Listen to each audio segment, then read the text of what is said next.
tentang genre. Sebelumnya, perkenalkan namaku Tara Khairun Nisa dari SMKN 1 Ponorogo.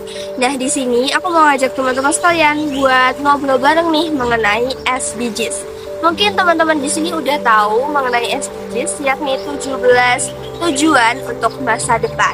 Nah, mungkin untuk generasi muda, SDGs ini bukan hanya sekedar angka, sekedar 17 tujuan saja, namun juga bagian dari sesuatu yang bisa menginspirasi banyak orang.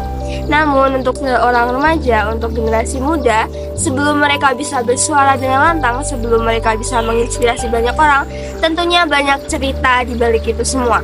Banyak lelah, banyak tangis dan juga tawa.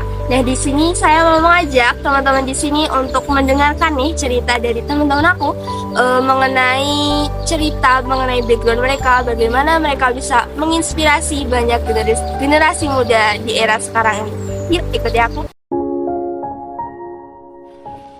Kadang, jadi remaja perempuan itu rasanya seperti dituntut untuk diam, tampil rapi, dan jangan terlalu banyak mau. Tapi, bagaimana kalau justru dia punya visi, suara, dan juga keberanian? Apa salah kalau seorang perempuan bermimpi besar dan juga berjuang untuk mewujudkannya? Ini cerita tentang temanku yang tak lagi menunggu diberi ruang, tetapi menciptakan ruangannya sendiri. Pernah sih, sering banget. Udah mulai ngerasa kalau diremehin, dibedain karena aku cewek itu udah dari kelas aku SD. Tentu yang kurasakan saat itu ya gak enak, kayak rasanya kayak ditindas aja gitu. Terus ya yang kulakukan saat itu dikarenakan ya aku masih kecil nih, masih kelas 1 SD. Itu aku belum paham mengenai kesetaraan gender. Jadi yang kulakukan adalah ya kalau misalkan sering nih dulu kayak anak cowok nih gangguin anak cewek, itu aku gak suka banget. Jadi cowoknya tuh kayak I chase them off. Jadi aku tuh harus jadi lebih superior daripada laki-laki. Laki-laki tuh harus di bawahku, itu dulu. Yang aku banggakan sih lebih ke ini menurutku, nggak tahu kalau orang lain, tapi seberapa open mindednya aku. Ya kayak gimana ya, sekarang kan aku sudah mulai paham kesetaraan tuh gimana sih. Kayak yang sering suatu paham yang sering masyarakat itu nggak paham, itu kan feminisme. Mereka kan pahamnya tentang feminisme itu wanita tuh lebih tinggi derajatnya daripada laki-laki. Padahal aslinya kan bukan. Feminisme yang dicari, yang ingin diperjuangkan oleh feminisme kan kesetaraan gender antara perempuan dan laki-laki. Jadi ya mungkin ya yang kubanggakan saat ini itu tentang beberapa open mindednya aku. Oke, yang bisa aku katakan bagi teman-teman yang masih merasa kurang dikarenakan gendernya, itu ya tetap semangat. Mari kita perjuangkan hak-hak kita. Kita memiliki potensi yang lebih dari yang apa kita miliki sekarang ini.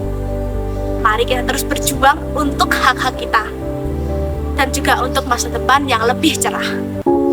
Tak semua perjuangan itu lantang. Ada yang tak bersuara, tapi tetap menyisakan. Setelah berbicara mengenai keberanian untuk berdiri dan juga didengar, sekarang mari kita dengarkan cerita dari mereka yang berani bertahan, bahkan saat dunia tidak melihat. Rasanya tuh kayak hampir gak ada waktu buat istirahat. Dan aku jadi sering overthinking sih soal masa depan. Waktu itu aku cuma pendam sendiri sih. Ya udah aku cuma jalanin aja sih kayak biasa. Kadang kalau aku udah merasa overwhelming tuh aku cerita ke teman dekat. Dan kadang aku juga punya waktu buat ngelakuin hal-hal yang aku suka, kayak dengerin musik atau gambar. Harapan aku buat remaja lain tuh bisa lebih sadar dan memperhatiin kesehatan mentalnya, nggak cuma kesehatan fisik aja. Jangan merasa bersalah kalau kalian butuh istirahat atau pengen cerita. Semoga kita semua punya support system yang baik itu teman dekat ataupun keluarga.